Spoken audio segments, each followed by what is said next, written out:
Welcome back, men and more men, to another episode of Between Two Cars.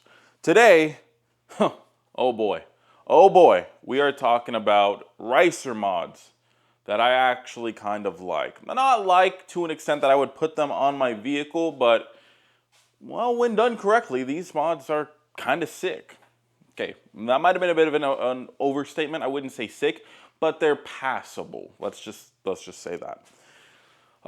Now, if you're new to the car scene, what is a ricer mod? A ricer mod is something that would be like race-inspired cosmetic enhancement. So something that makes your car look faster or more aggressive and doesn't really do anything other than looks. Not all ricer mods necessarily have to be like race inspired. The term has changed many times, but people generally say something tacky, something that is like a sticker that you can just stick on, something that you can remove with Goo Gone. Typically those are ricer mods. So an example would be a big cheap Amazon wing. That is not a mod I like. That is just an example of something that doesn't do jack and is probably going to fly off if you ever break the speed limit. Anyways, let's talk about some that I like. So I have a little list. I went ahead and prepared for you guys, so I'm not just rambling out of my butt. First thing, and this is the reason why I'm making this video, some cars can pull this off, some builds can pull this off.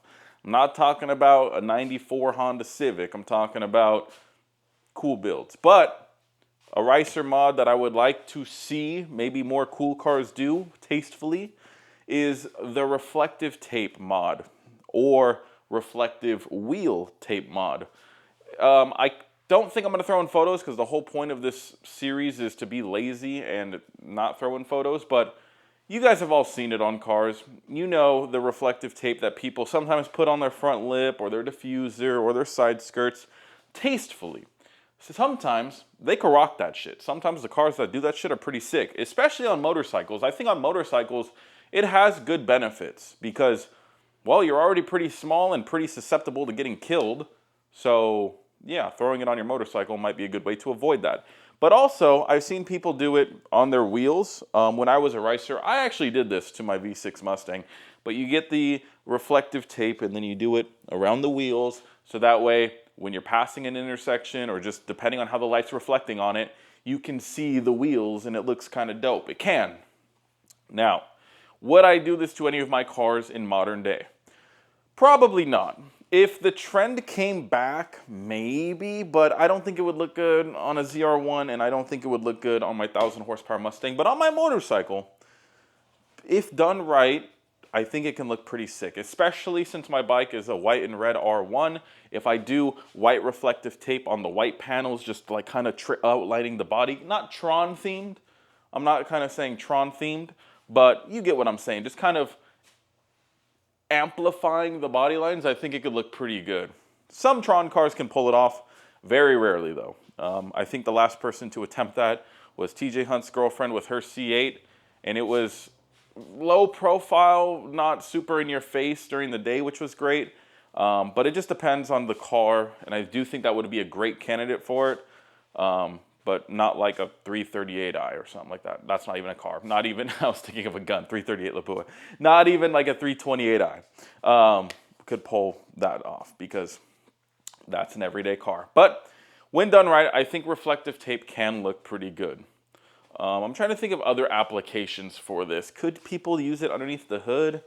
Not really. I mean, reflective stuff is kind of just cool. Like, I'm thinking of my Whipple. And if I outlined the ridges in like the salmon tank top part, you guys get what I'm talking about, in the lid, and then maybe I did the Whipple supercharger plate reflective as well, and then at a car meet, maybe it would look cool, especially if you take a photo of it, it would just look at that Whipple, you know? Maybe, but no one really has ever done that. Maybe I'll be the first. Probably not. Definitely not. But I don't know. Comment down below what you think about reflective tape. Let's move on. This is something that few cars manage to pull off, and yet we see it all the time. Every Mopar boy out there, this is number one on their list. LED underglow, or rainbow lights in general. I don't like rainbow lights, but some cars can pull off LED underglow or neon underglow. Back in the day, it used to be neon underglow because they would use neon lights to do it. They would use actual neon lights, like the fucking tubing and stuff. Nowadays, everything has turned into LEDs, and it's been way more accessible for everybody and their mama to do it. And with that comes a lot of people that just slap it on everyday cars. If you are thinking about doing LED underglow on your build, and it's the first thing you're doing, or the second, don't do it.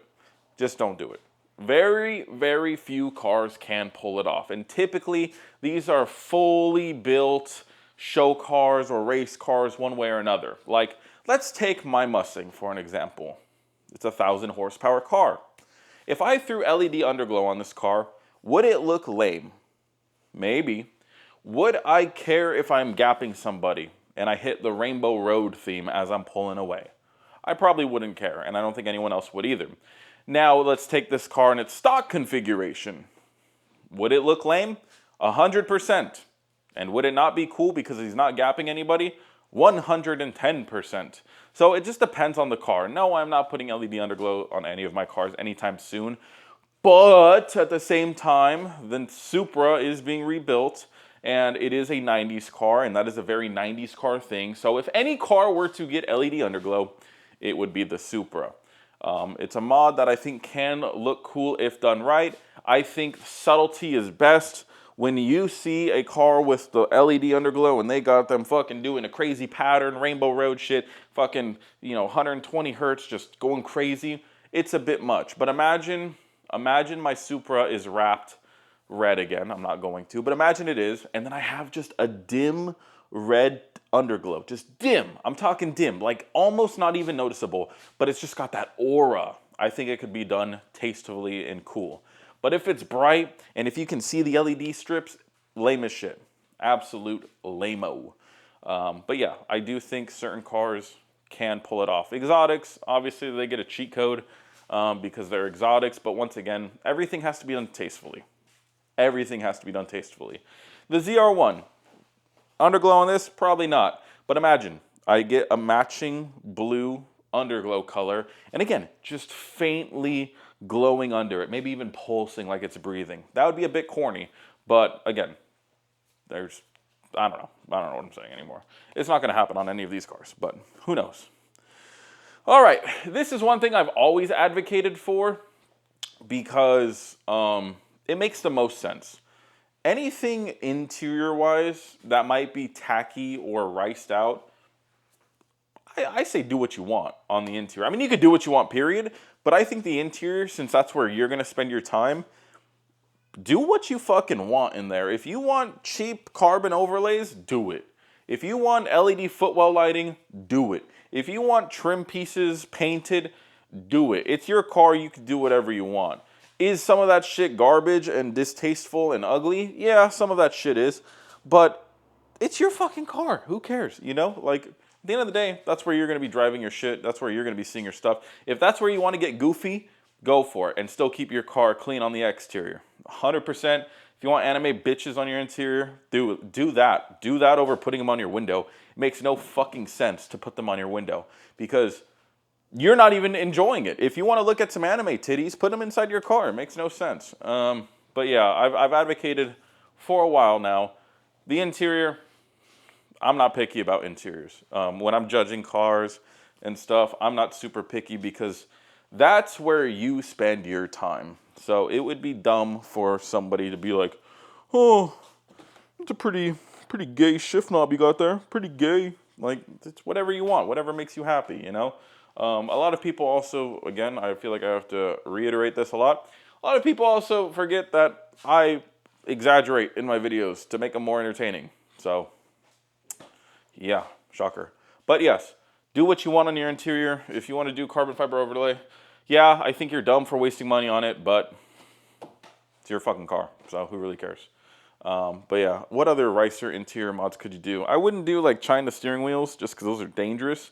I wouldn't do anything dangerous, but if you want 30 fucking gauges, whatever.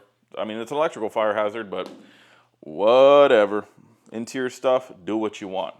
This is another thing, and I'm not saying I've done this, but I've used it. Fake carbon fiber wrap. Now, I have never wrapped a carbon fiber thing. My bad. Let me backtrack. I have never used fake carbon fiber wrap on non-carbon fiber parts, except for my bike, and I'll explain that in a second. However, I have used fake carbon fiber wrap in a couple key locations. On my Supra, I used it on my headlight duct. The sun just cooked it. It was real carbon fiber, and it cooked it. And so I put fake carbon fiber there because, well, it looked fucking real. Like, it looks... Carbon fiber wrap has come so far that fake carbon fiber looks pretty damn good. And so if you're putting it over real carbon fiber, it's a lot easier for a DIY guy to do that than to re-epoxy or re-clear coat, especially a headlight duct, a fucking cylindrical object. I cannot get in there and redo that. So I did that with fake carbon fiber wrap. It looked great. My side skirts on my Supra. I have one right there. I can't get to it because the Mustang's here, but it is a carbon fiber side skirt. And one of the pieces, the way we did it, because it has a duct, is we trimmed it and then we put fake carbon fiber wrap in the duct. We didn't wrap the whole thing fake. We just did it in the duct where it was exposed. Once again, we did that because it was non-exposed carbon fiber, but it was a carbon fiber side skirt. Anywhere else, we might have done it on the hood of the old Supra hood, but that shit got charred. I honestly forget if we did it. It was a full carbon fiber hood, but the parts that we had exposed after being exposed for years, well, they got pretty faded. So we put fake carbon fiber wrap over the doled out exposed stuff. Now, do I think you should do that to non-carbon fiber products? Once again, it depends. I don't think you should wrap your stock hood.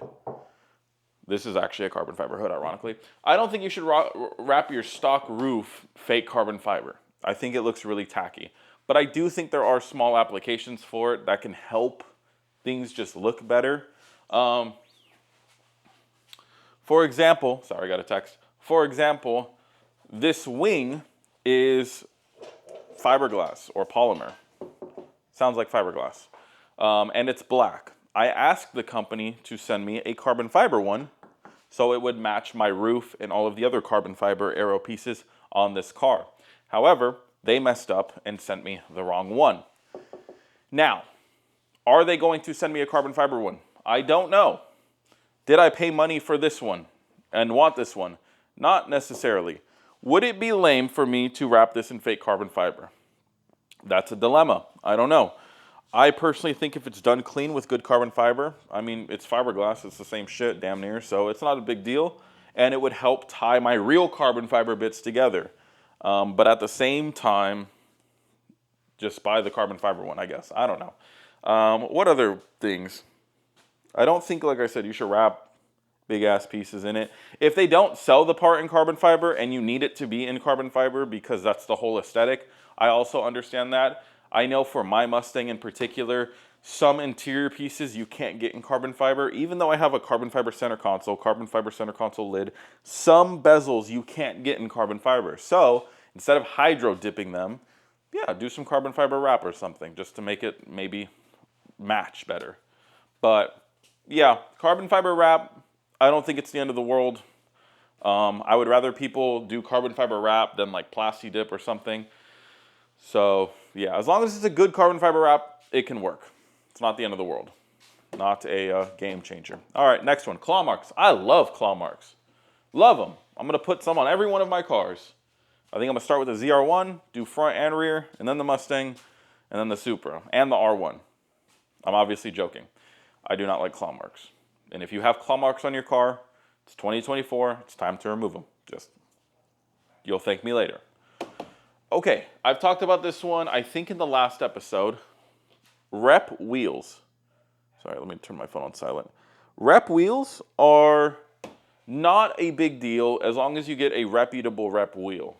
There's obviously difference in quality depending on where you go. So if you spend $100 on a wheel, you are getting a dog shit wheel, depending on your size. If you spend $300 on a rep wheel, it's probably a decent wheel. It could still be a rotary forged wheel. Not a fully forged wheel, but a rotary forged wheel, which is a similar process, and it's still stronger than like cast. When I first started my Drew Peacock channel, I was pretty hard on people for rep wheels, and it depends on the car. Would I put JNCs on a ZR1? Probably not.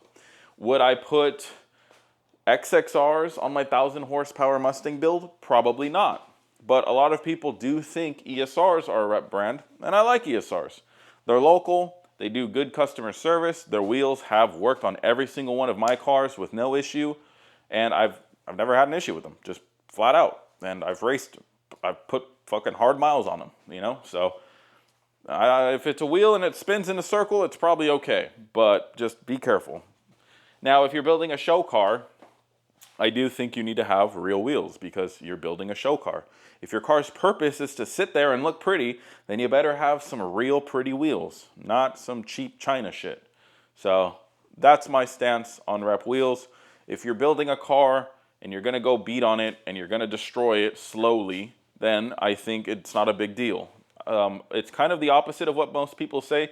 Most people say, if you're building a show car, get the reps. And if you're building a race car, get the real wheels. I kind of think it's the opposite. Once again, never get cheap wheels, but if you're going to be tracking your car is going to probably go off-road once or twice, an event, just like my McLaren did, and it would have hurt a lot less if I was on my stock wheels or cheaper wheels, but I was on my $20,000 Dimag wheels. Didn't fuck them up, but there were probably a couple rock chips in them. But yeah, same with like, you know, a normal car, a not super car. If you're doing a track event in a G37, it's probably a lot less painful to go off-road and with some ESRs than it is to go off-road with some Volks. So they're both going to break, potentially, but one's going to be a lot less cheaper to replace. So yeah, that's my stance on rep wheels, I guess. It's not a big deal, you know. It just depends what you're going for. I have a buddy, and he has a 1,100 plus wheel horsepower IS300. You guys have probably seen it on the internet. It's white. He has JNC front wheels and then like welds in the rear. But he will gap a lot of cars. Is it at the end of the world? No. He would be faster if he had real wheels because they'd be a little bit lighter, a little bit less rotational weight. But yeah, I mean, it's a race car. He's building it to race. So doesn't really matter, in my opinion, as long as they don't explode. All right, next thing. Stance cars. I don't hate stance cars. I don't mind them. Would I build one? No. But when I go to an event and I see a car sitting real clean, nice fitment, good camber, it's not the worst thing ever. I don't hate it. A lot of people think I hate stance cars. I hate poorly built cars. And that goes for anything. You can have a poorly built race car. You can have a poorly built show car. You can have a poorly built stance car. You can have a poorly built donk. You can have a whatever, poorly built lowrider. I hate poorly built cars. So to say that I hate stance cars, no. I hate on poorly built stance cars. Some of them are really clean. Some of them are not. So do with that info what you want. I don't hate them. I don't think it's a big deal. But yeah, once again, I never see myself building one. Even as like a daily, I wouldn't go as far as most of these other stance guys go with like crazy camber. I could see myself, you know, making a nice clean cruiser, but not negative 20 camber. Never will happen. Not in my book. So yeah, I remember I was going to do that with the Accord when we had it. And one, it would have been a fucking cunt to resell. And two, I was just not passionate about that. Like, I can spend thousands on my cars and not flinch. But spending thousands on a car that I'm not motivated to build, I'm not motivated. Why would I care? I don't. So that's why I didn't. But yeah. Let's see what time we're at. I feel like we're nowhere near what I usually go for. We're not too bad. Let's talk about some other Ricer mods, though. Hood vents. A lot of people think hood vents, not the fake ones. I'm not talking about the AutoZone hood scoop. I'm talking about real hood vents. A lot of people think that those are Ricer mods. A lot of people think that if you chop into a hood, you're ricing out a car, which is absolutely absurd. The hood vents have a purpose. They are meant for either one of two things: to bring cool air into the motor or engine bay, or to bring hot air out of the engine bay. On my Mustang, if I could flip it around, I would show you guys, but you guys have all seen it. I have giant heat extractors. Now, some of them have method to madness, and some of them are just placed because of engineering. The giant one in the center is placed behind my radiator, so the air, in theory, flows through the radiator, goes up and out the vent. That's exactly how that's supposed to work. I also have some right above where my headers are. I feel like that's self-explanatory. I probably don't need to explain that. But headers are hot. That's where a lot of heat's at. So if I can help get the air out right above the headers, it should work. Now, I'm also kind of stupid because this is a cowl induction hood, which means the way these hoods are designed is there's vents in the back. And a lot of people think that the vents in the back are for cooling. They are not for cooling. They are for air to get sucked in through the back of the hood by physics. Don't ask me. It's a low pressure zone, I guess. Air will get sucked in, and that will go into the engine bay. Now, if you ask me, I'm kind of dumb because let's look at my ZR1, for example. Imagine this is a hood vent letting hot air out, and then I have a vent right here letting air in. If hot air is leaving right here and going in right there, what air is going in? I would say hot air. That's my logic. So it might not be the most functional thing on this car, but it's a straight line car. It's not really the end of the world. If I really wanted to, and I've thought about it for years, I could close off the ducts in the back, but I don't know. Maybe what I can do is do the little like string or paper test where you tape the paper and I could see if it's actually sucking air in. And maybe I can even get a thermometer out and see how hot the air is that's going in. Because yeah, if it's sucking in like 120-degree air, then that's a bad thing. So, but if you are installing hood vents on your car, just do some research. Do not just slap them in random areas. I did a lot of research when researching hood vents, and these seem to fit my needs, and they worked out really well. I'm really happy with them. So do some research. Don't just slap them on. Like, let's look at my ZR1, for example. Would I and should I slap a hood vent on this car? The correct answer is no, because this car is engineered where I believe, and I could be wrong because I'm new to the Corvette scene, maybe I'll pop the hood so I could even just double check my theory. I believe the hot air that goes in and flows through my radiator, I believe it escapes through the bottom of the car. So if I open this, and sadly I can't really show you guys, yeah, okay, that seems like I might be correct. The radiator is tilted like this, you know, like imagine this is my radiator. It's tilted, okay, it's not flat. So what I believe is happening is the air goes in my vent, goes through the radiator, and then gets shot underneath the vehicle. That makes the most sense just based on how I see this ducted. So adding a hood vent on this car would do zilch, at least while you're rolling. Because air doesn't even really flow into the engine bay in this car. It just doesn't. There is air obviously that gets in, but there's not a giant grill letting air in. I think this lets in a little bit of air, which you guys can't see, this little front grill. But it's not like a whole lot's coming through. So putting a hood vent on this car wouldn't make much sense. What else?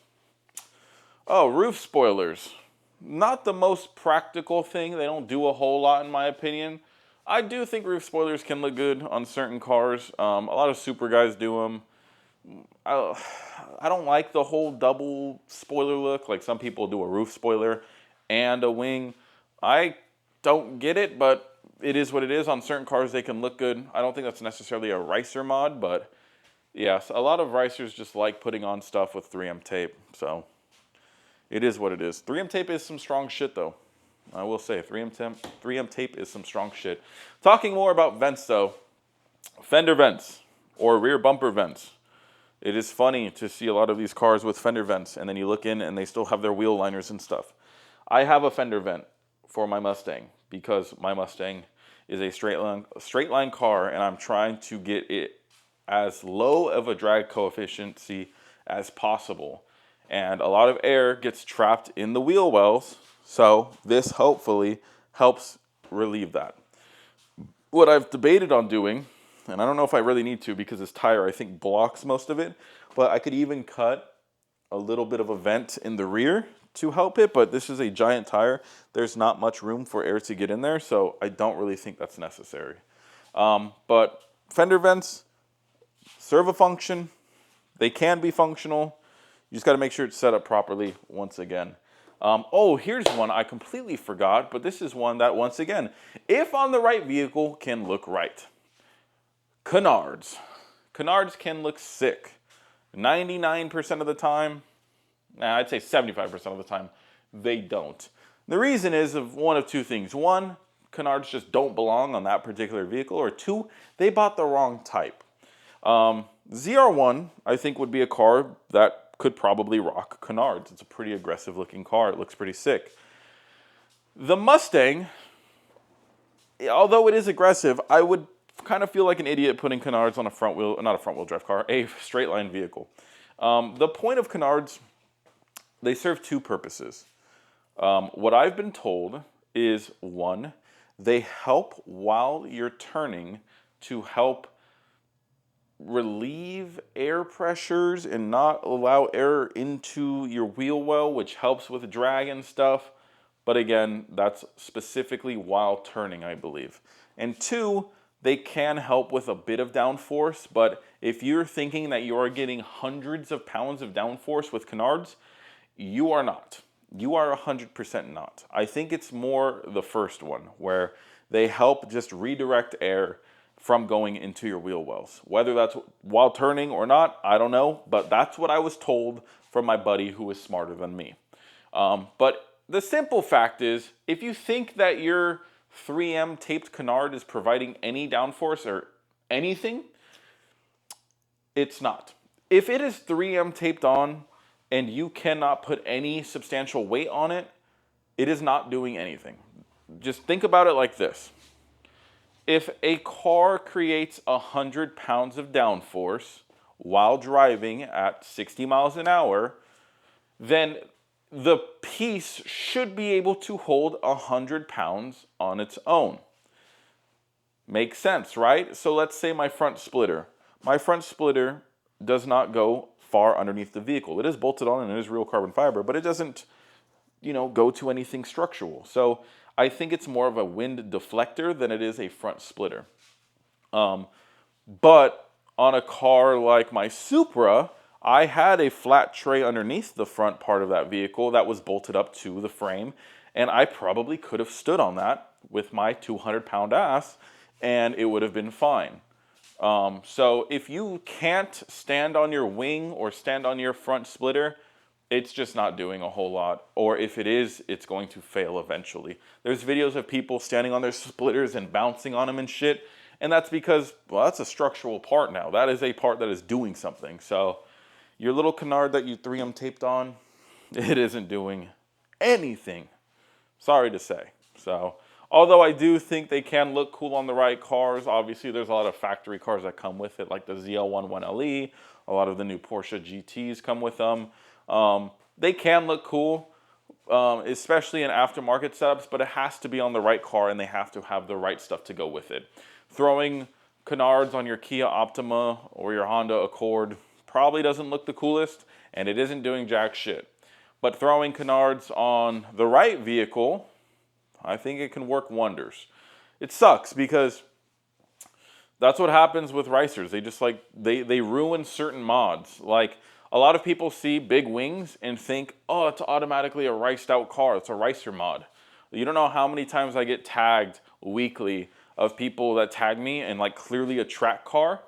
And then they're like, oh, look at this goofy ass car. And then I'm like, that's a track car. You can tell by the wheel stance, the fitment, the wing, the aero. That's a fucking track car. There was one that happened recently. What was it? Oh, it was a wood diffuser or a wood splitter.